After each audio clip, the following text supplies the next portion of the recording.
Welcome to Antarctic Stories, a podcast that takes you behind the scenes into the rich world of people who live, work, and undertake daring expeditions in the polar regions.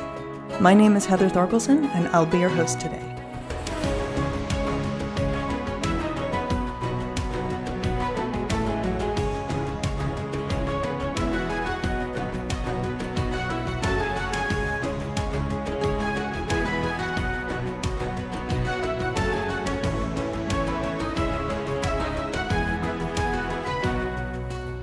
Today on Antarctic Stories, we're doing something a little different. I've invited my colleague Lauren Farmer to join me to cover crimes in Antarctica. Who would have thought we have crimes happening in Antarctica? But it's true. So we're going to go through the legal background, the psychological background, and cover some specific incidences, at least the known specific incidences that have happened on Antarctic bases over the years.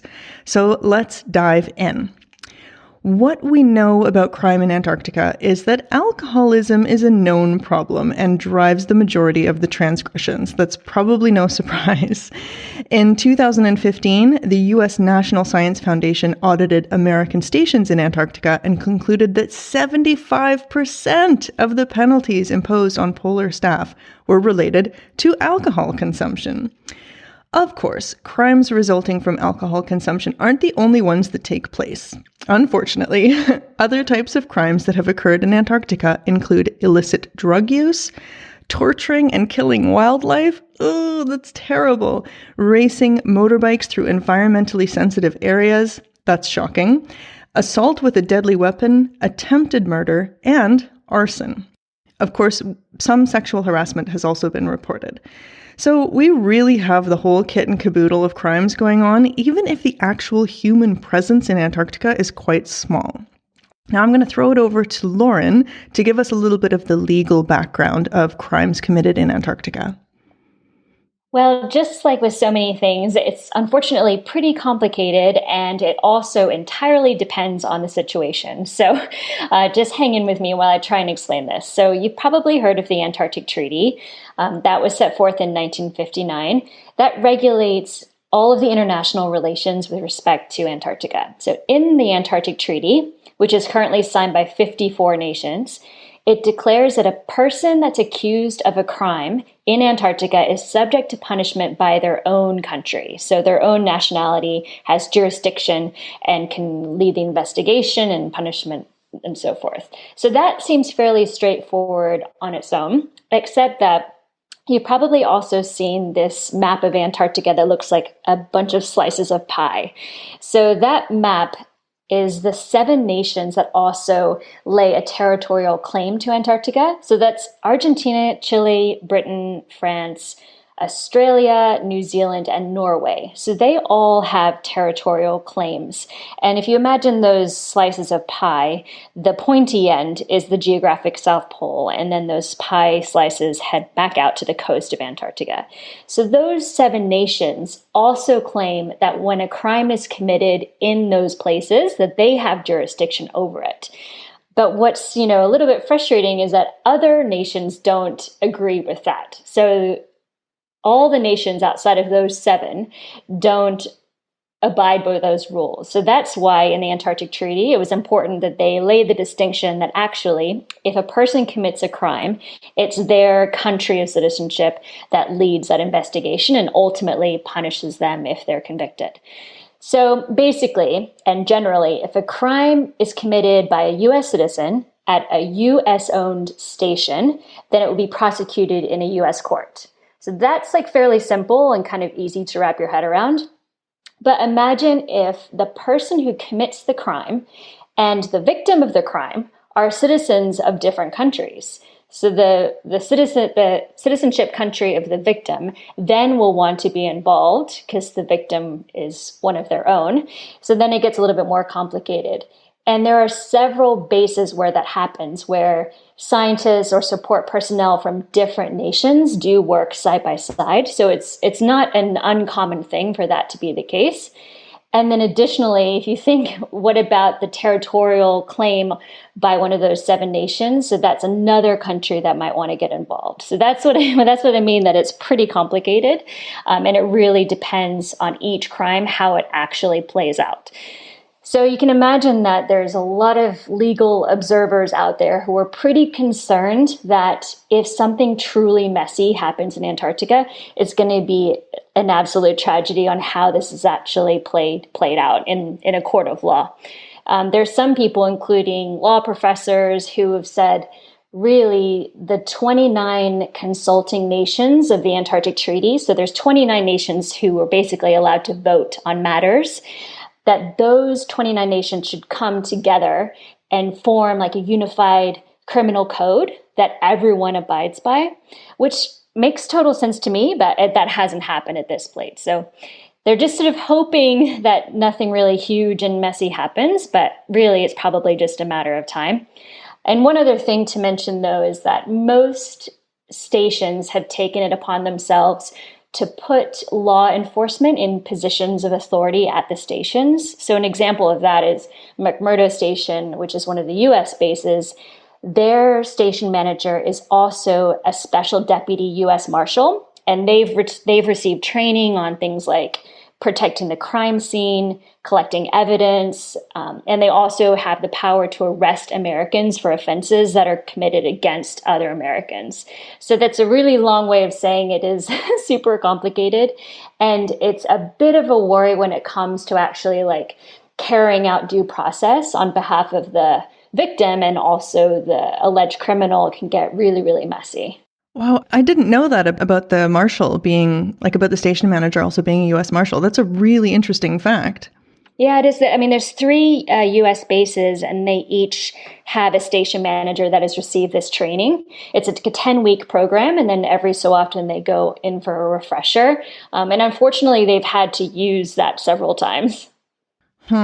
Yes. Well, it's not an easy place to be working in the long term.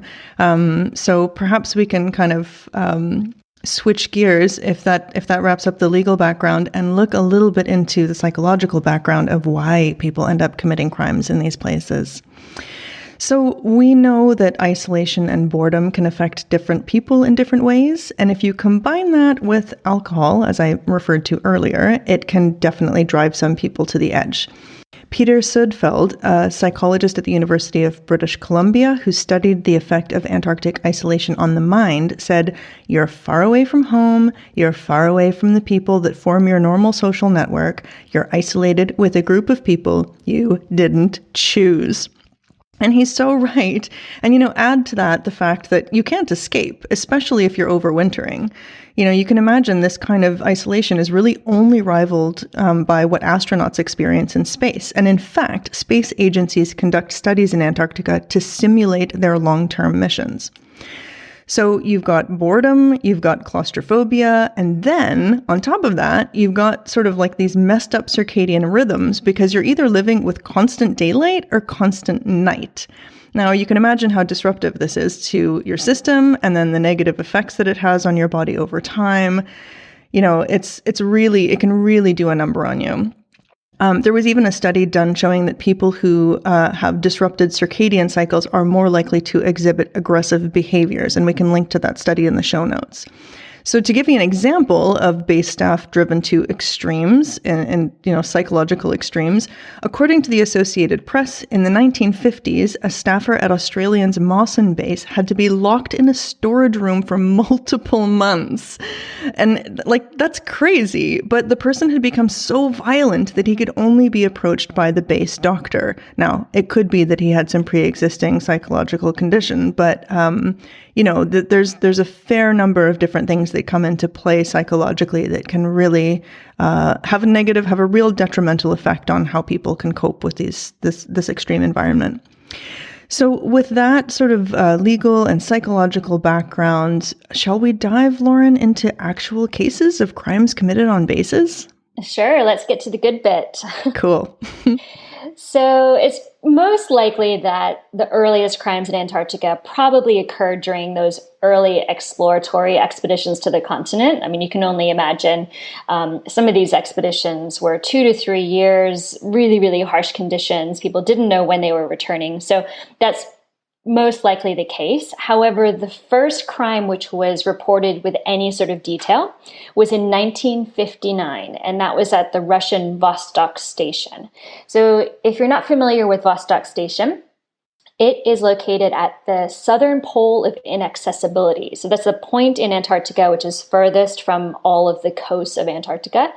And it's also what they call the pole of cold. So that's where the lowest reliably measured natural temperature has been recorded, which is minus 89 degrees Celsius. It sounds like an absolute nightmare. So the base, Vostok Station, was established in 1957. So that's only 2 years before this crime. And that was during the International Geophysical Year.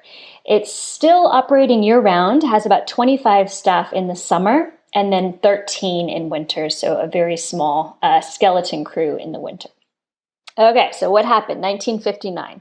There was a fight between two scientists at the base, and it was over a game of chess. So when one of the scientists lost the game, he became so enraged that he attacked the other one with an ice axe, which is just so gruesome. So this is where it gets weird, and I'm going to introduce you to a theme we'll mention several times, is that when it comes to crimes in Antarctica, there's a real lack of no doubt confirmation on what exactly happened. So we sort of have to piece together different accounts and trust some of these sources that have laid it out for us. But I will say that there is quite a lot of rumor mill stuff that happens around this crime. So according to some sources, the victim died in this attack. And then other sources say that the attack was not fatal. So it seems pretty strange that there's no definitive answer on just exactly what happened with this crime, but we know that there was an attack with an ice axe, and then it's never been clarified just what happened to that victim. Another rumor is that after this attack, chess games were banned at Russian stations, which I don't know. I mean, sure, but I'd have a hard time imagining that at a Russian base today, they don't have a chess set somewhere at the station. But that's what we've read, and that's what's been passed along, that it came from this crime that they banned chess. So that was the first crime that's been reported in any real detail, 1959 at Vostok Station. I'd have to agree with you, Lauren. I think it's hard to believe that they've banned chess sets, especially being so remote and having these long periods of time overwintering and whatnot. I mean, you have to do stuff like playing games to get by, and just hope that everyone's well managed enough that nobody wants to hit anyone else with an ice axe at this point. My goodness. Okay, well, so the next documented crime that we have is in 1984. So picture this. It's Argentina's Almirante Brown Station in Paradise Harbor. Now, from 1951 to 1984, this served as a permanent base until something happened that turned it into a summer season only base. Now, listeners who have been to Antarctica may know of it, as it's one of the most visited sites on the Antarctic Peninsula. It's also home to a Gentoo penguin colony, and there's a steep hike up to an absolutely stunning viewpoint over Paradise Harbor. It's one of my favorite spots down there. So what happened? Well, in 1984, the station at the time included a main house, 2 folding fuel tanks, and an additional building for scientific research that was equipped with 3 labs, a photography workshop, an emergency radio station, an office, and a library. So it was a pretty robust station. However, on the 12th of April, the station's doctor burned down the original facilities after he was ordered to stay for the winter. The fire began in the hospital and spread out from there. Fortunately, no one was hurt, and the station personnel were rescued by the ship Hero, which happened to be in the area, and they were all taken to Palmer Station, which is an American research station on Anvers Island. Argentina then rebuilt the base, but it was demoted to summer-only status. So these facts are the extent of what can be found on public record at the time. But Lauren, you and I have heard different things from different people over the years when the story is recounted on expedition ships. I've heard that he had a fiance back home waiting for him. And then when he returned, she was with someone else. I've also heard that he had served a few years in jail for the crime. And I've heard a variation of the story where after one summer there, he hated it so much that he couldn't bear the thought of overwintering. And since there was no replacement doctor being offered, he essentially was given no choice by his employers, and that drove him over the edge. So what I did is I contacted an Argentine friend of mine who's also a polar guide to see if she could find any other official information in Spanish about it in Argentina. And she then contacted the Instituto Antarctico, but they don't have any official records. So she said what most Argentines know as sort of like the general mythology about what happened is that, yes, he wanted to leave and there was no relief for him. He wasn't given an option. He, quote, did some time, but nobody really knows if it was in jail or a mental institution. And nobody's really sure about the fiancé element of the story. That could be a make-em-up, but, some people believe it, some people don't. And that's the extent of what we know about the Almirante Brown Station burning down. So, yeah, that was 1984. And I don't know if you have anything else to add to that, Lauren, if you've heard any other rumors about that story.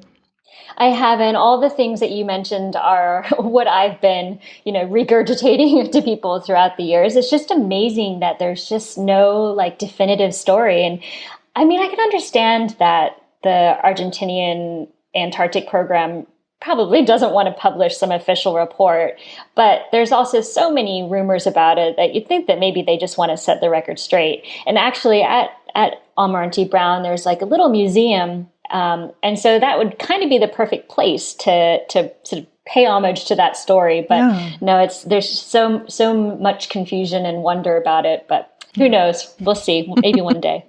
Maybe one day. So now we'll head back to McMurdo, which I mentioned earlier, one of the 3 U.S. Antarctic Program research stations. It's the largest by far.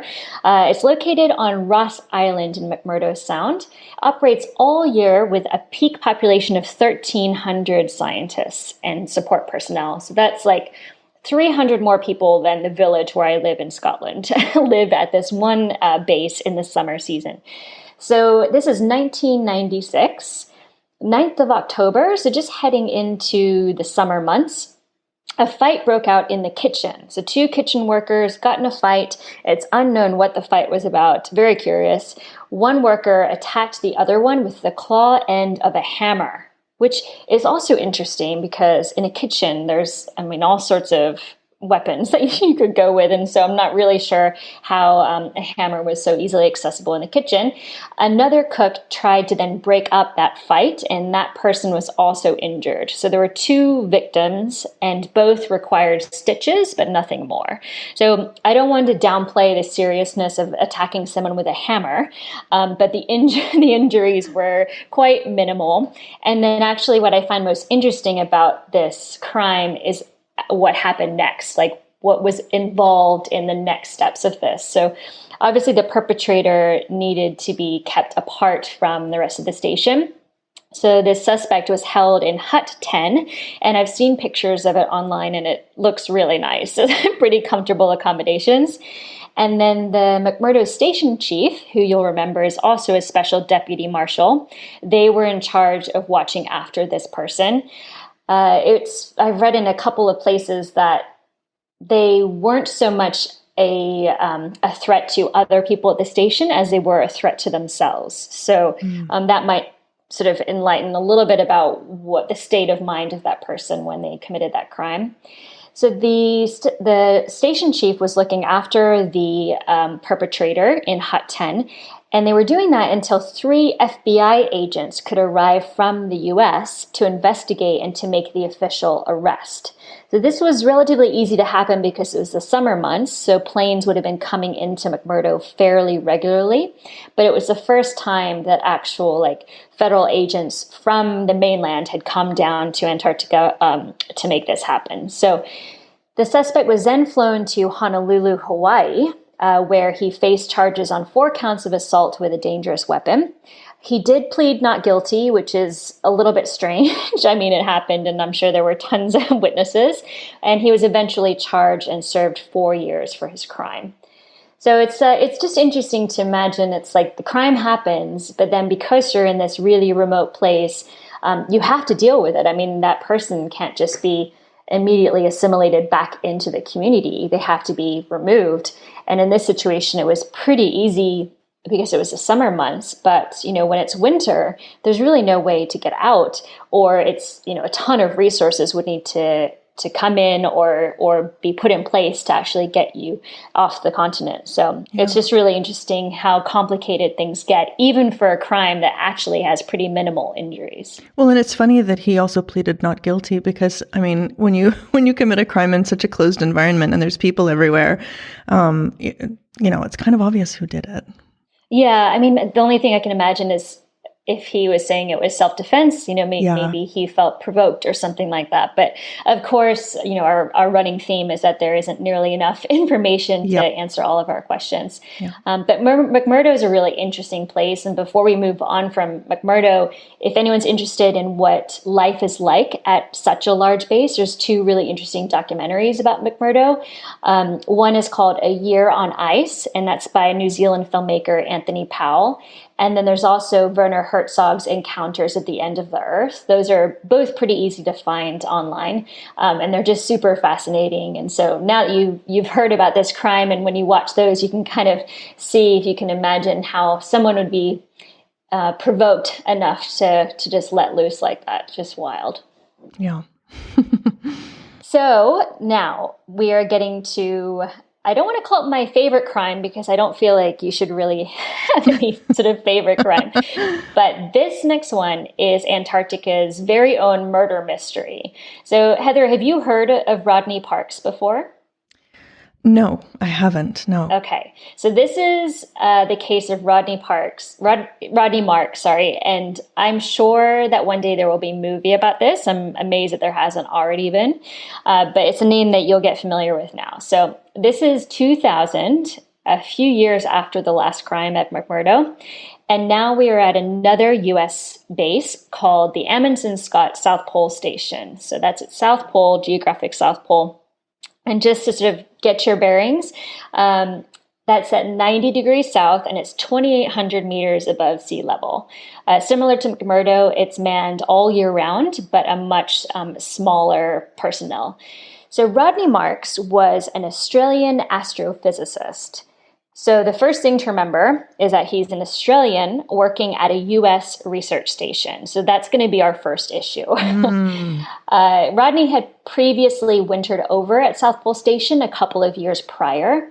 And in 2000, he was employed by the Smithsonian Astrophysical Observatory, and he was working on the Antarctic Submillimeter Telescope and Remote Observatory.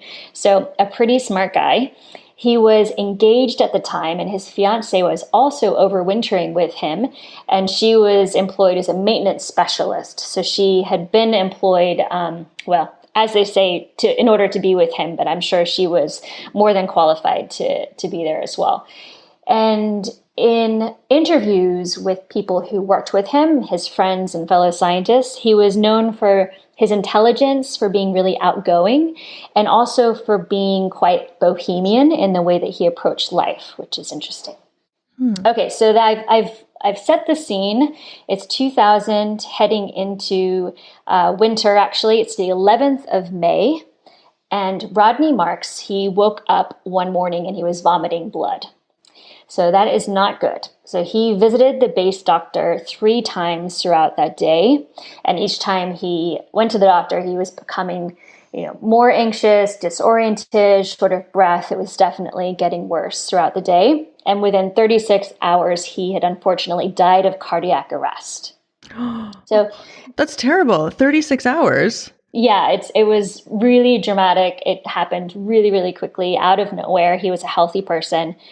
And at the time, it was believed that he just died of natural causes. There was no reason to assume anything else. But because it was the very start of winter, his body couldn't be transported from the South Pole for 6 months. So his body was put in a freezer at the observatory for the rest of the winter season. And can you imagine how his fiance must have felt like continuing to work through that winter with her fiance having died suddenly, and then knowing that his body was still there? I can't imagine what that was like for her. No. So winter comes and goes, and after 6 months, his body was flown to Christchurch, New Zealand, on its way to Australia to be buried.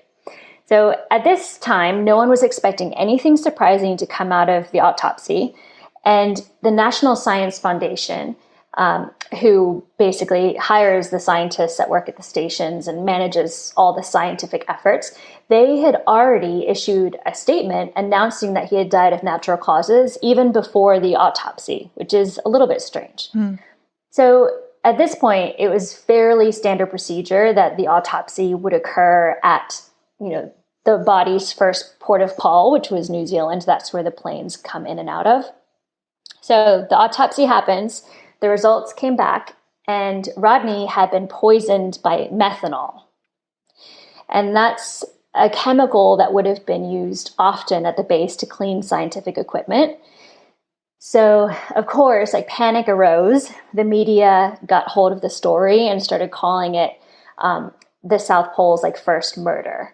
So all of a sudden it was a tragic thing from the start, but all of a sudden there was possibly this huge scandal 6 months after the fact. So now it was a question of, okay, there has to be an investigation.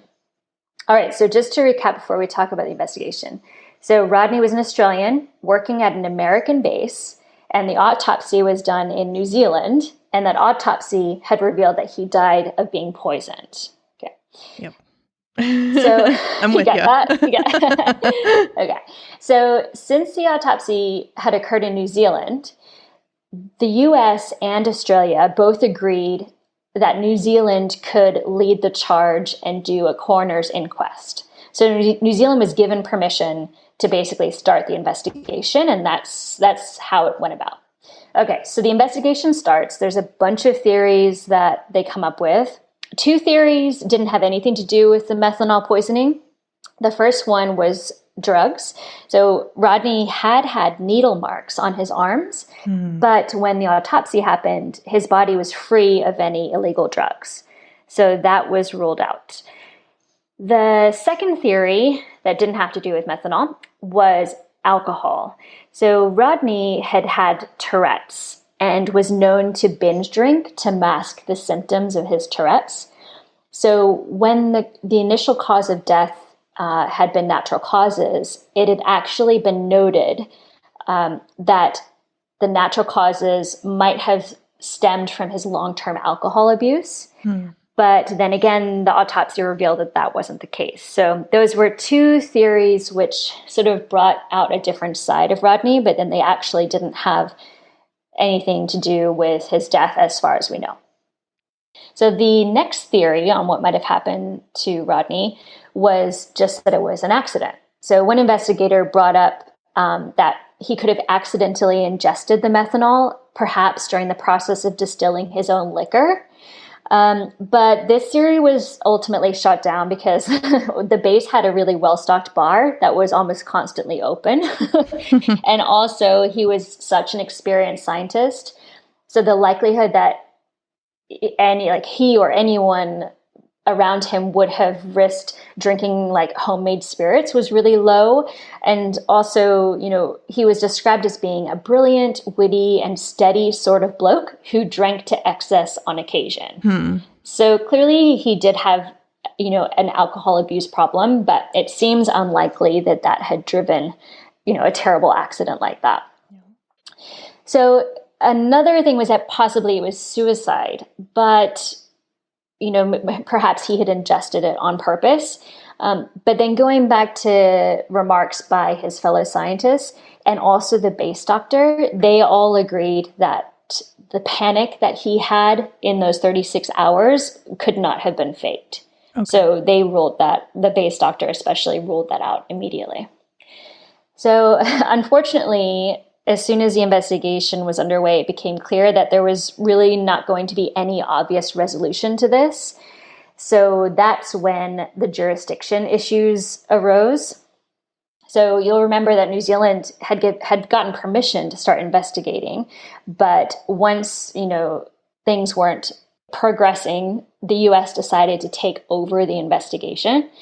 But it got really tricky because New Zealand also wanted to continue investigating because New Zealand actually lays territorial claim to the land, so to speak, that the base sits on. So not only was New Zealand investigating because they did the autopsy and were given permission to, but they also laid territorial claim. So they didn't want to stop their own investigation. So the U.S. basically launched their own investigation side by side. Oh my gosh. This is getting messy. I know, it's getting super messy. Yeah. So New Zealand continued to investigate, but this is how difficult the U.S. made it. So New Zealand reached out to the Americans that had been working at South Pole Station with Rodney, and only 13 of the 49 agreed to be interviewed. Oh my gosh. I know. And then anything that the U.S. uncovered, they refused to share with New Zealand or with the public. You're kidding. Yeah. So, and strangely, the whereabouts of the base doctor who had treated Rodney have been unknown since 2006. What? It's just wild. Like, I just can't believe that there hasn't been a movie made. Yeah. So to this day, it's unknown how far the U.S. got with its investigation. And neither the U.S. nor New Zealand have ever settled on how Rodney was poisoned.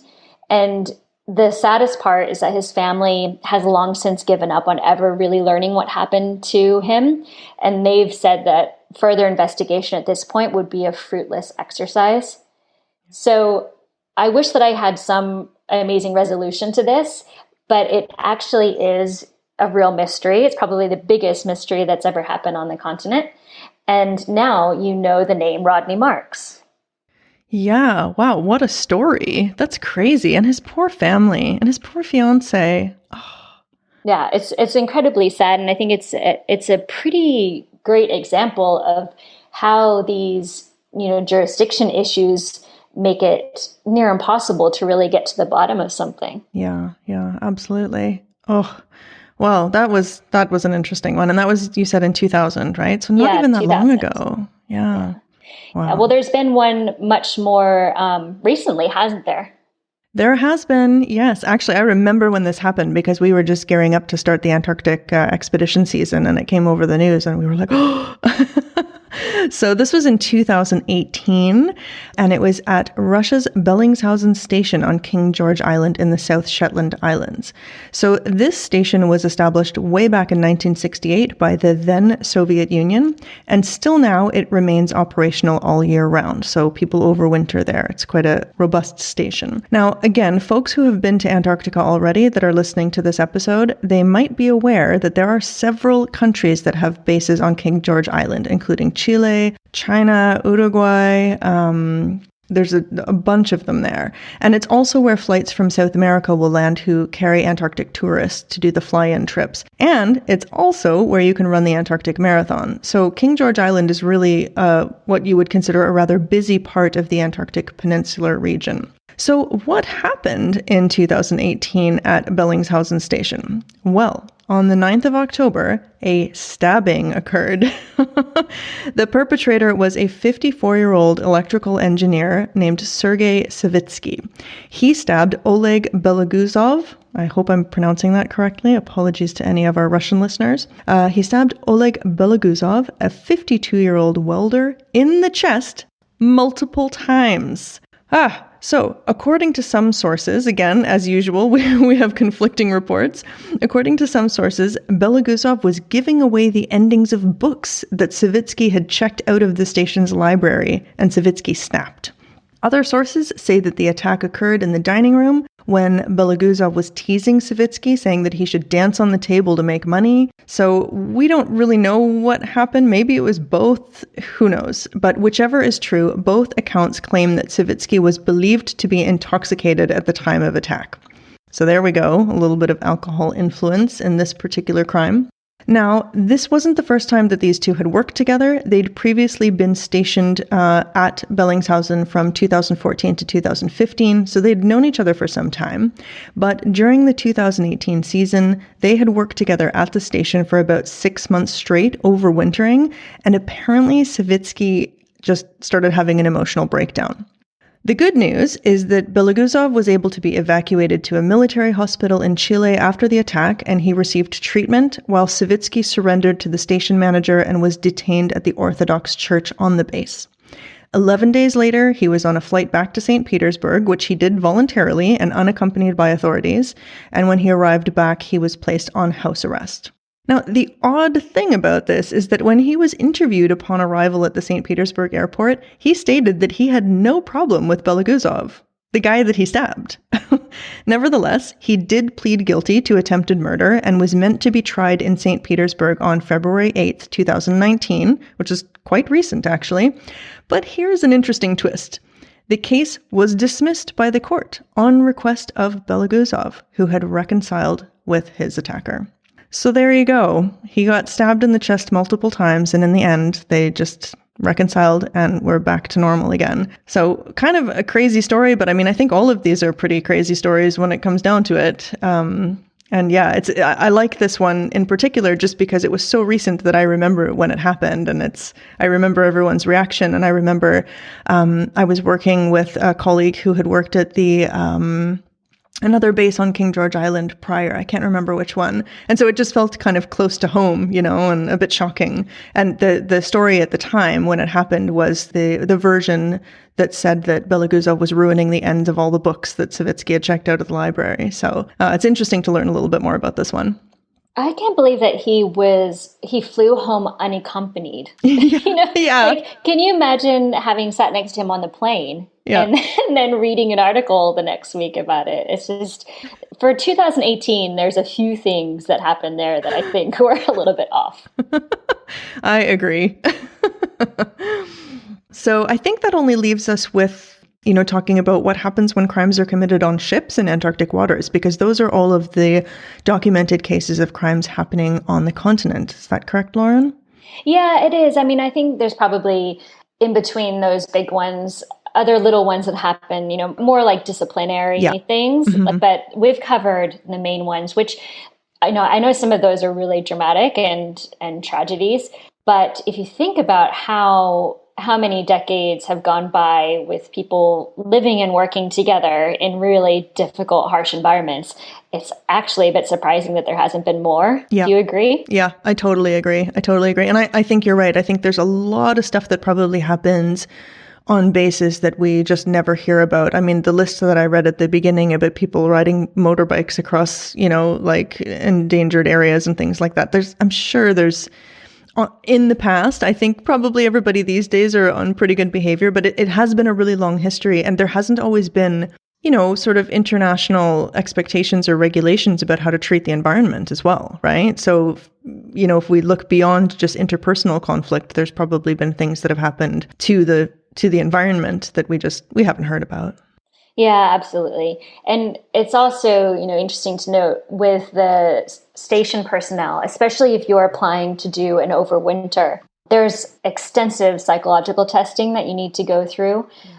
So it's not just, being prone to anger against other humans. It's, interpersonal things. If someone's, predisposed to loneliness or, struggling with darkness and all sorts of things. So I know that they do try to mitigate these things before someone even gets to the continent, but I'm sure there's plenty of people that really had no idea how it would affect them. And I think probably most people only do one winter.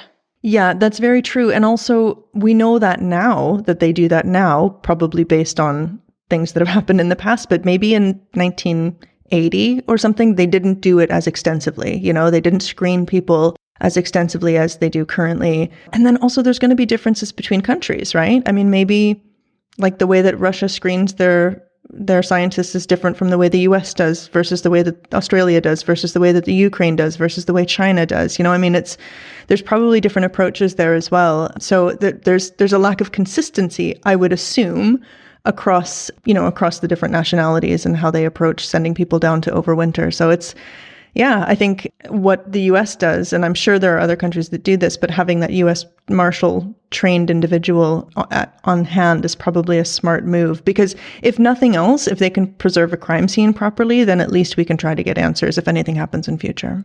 Yeah, absolutely. So let's talk a little bit about what happens on ships, because, our own community is a big part of activity in Antarctica. We've already talked about what happens with base personnel. And another group, which is probably much smaller, is the expeditioners. So imagine people that, have flown down and are skiing to the South Pole. They're only there for a couple of weeks or a couple of months at a time. So that's a separate thing. But where Heather and I work is usually over on the Antarctic Peninsula side in the polar tourism industry, and we are ship-based. So we work on small expedition ships that head down to the peninsula and experience the beautiful icebergs and penguins and seals and whales and go for hikes and all sorts of things.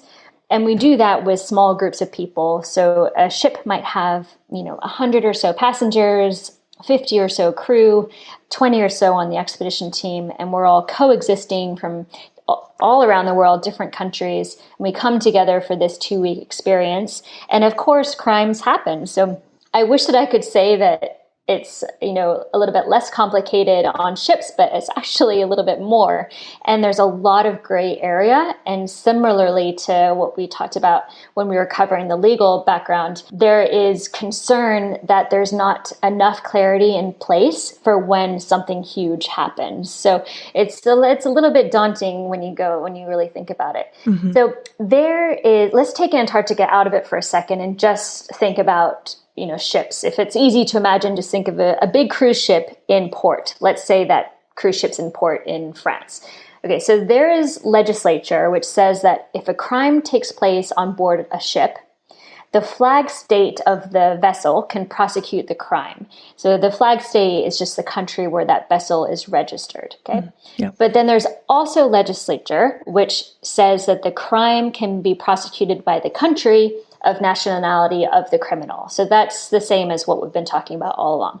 So there's two things in law there that are not competing, but it's basically saying two different countries have jurisdiction over a crime, both the flag state of the vessel and the nationality of the alleged criminal. Okay, so let's imagine our ship is in port in France. The ship is registered in Liberia, and it's owned and managed by a company that's headquartered in the US. Okay, so you already have 3 countries involved there. And then let's say that a crime occurs on the ship when it's in port, and it's between 2 crew members. And those crew, one is from Australia and one is British. So already you potentially have 4 different nations that are claiming jurisdiction and wanting to be involved with the investigation and possible punishment based on where the vessel is registered, which is Liberia, where the crime occurred, which is France, the nationalities of those involved, Australia and Britain. And then additionally, you probably have involvement from the US, who are the employers of these crew members. So that's like an absolute disaster. I wouldn't even know where to start. I mean, how do they make a decision on where jurisdiction actually lands? So if we take what we've just learned and think about it in Antarctica, it can actually get even more complicated based on where the crime occurred. So in our example earlier, the ship was in port in France, so France claimed jurisdiction over that crime. But if a crime occurs on land on the Antarctic Peninsula, which is where we operate, that territory is claimed by both Argentina and Chile. So you're potentially adding on 2 additional nations who would claim jurisdiction based on where that crime had happened. Oh my gosh. I know, it's crazy. But if it happens on the ship, so while the ship is at sea, then those territorial claims don't hold up. So those territorial claims are just land-based. So if it's at sea, then you're really just dealing with the nationality of the alleged criminal and the flag state of the vessel. Yeah, so it's just really wild. So you mentioned before, Heather, that probably much of the disciplinary action that happens, I hope not too often, but probably happens in Antarctica would be, crimes against the environment or crimes against wildlife, so not necessarily person to person. So if we imagine that, I hate to use this as an example, but let's say that a person commits a crime against a penguin. Mm-hmm. So the country of citizenship of that person, let's say that person is Australian. So if Australia is an Antarctic Treaty member, which they are, and if they've implemented the environmental protocol, which is a set of legislation, into the national Australian legislation, then Australia is able to prosecute that person. But if that person is not from a treaty nation, then there's nothing that can be done. No way. Yeah, it's really, really wild. It's really wild. So actually, France successfully prosecuted someone for damaging a historic hut. Mm-hmm. But I've heard from several sources that it's really, really difficult for that to happen, and it barely ever happens. So it'd have to be something incredibly serious for the country of nationality to actually pursue it. Yeah. And then another thing to consider is that if this crime against the penguin occurred during one of an expedition cruise, so polar tourism, then the operator would also be in trouble because they have breached the conditions of their permit. So all of our tour operators in the industry have authorization to operate in Antarctica, and they must adhere to, a set of guidelines. And if they don't, then they're in breach of that permit, and then perhaps wouldn't be able to operate in further seasons, would lose certain status. So that's another thing to consider when it's not just person-to-person crime, but either a guest or a staff member or a crew member making a crime against environment or wildlife. Mm-hmm. So I think that this probably is more than anyone thought we would get into, but it sufficiently illustrates just how complicated it is to investigate and also to prosecute. And it's just wild. I mean, I think it's truly amazing that more things haven't happened, but actually I wonder if more things have happened and they've just been forgotten about because it was just simply too complex to get into. Yeah, absolutely. It's so tricky, right? And I mean, I think the moral of the story overall is don't do crimes. Yeah, that would be ideal. Yeah. Stay away from crime. Stay away from a life of crime. But yeah, certainly. I mean, I've been on ships where there is a guest who is what I would say habitually line stepping when we're on land. We have regulations, we have guidelines, and this guest is just, getting way too close to penguins or doing stuff that is just, not allowed. It's not allowed. And not criminal per se, but just skirting the edge too much. And the company and the expedition leader has had to say to them, look, if you don't behave yourself based on what we've said are the guidelines, we are not going to let you get off the ship. And I think that to prevent bad things from happening, sometimes a hard line like that has to be taken, because unfortunately, I'd like to think that everybody who goes to Antarctica is respectful and, having a wonderful time and all this kind of thing. But there's always a bad seed here and there, or people who want to get their selfie or who knows what. Yeah, it's a lot to consider, especially when you might have 18 to 25 nationalities on your one cruise.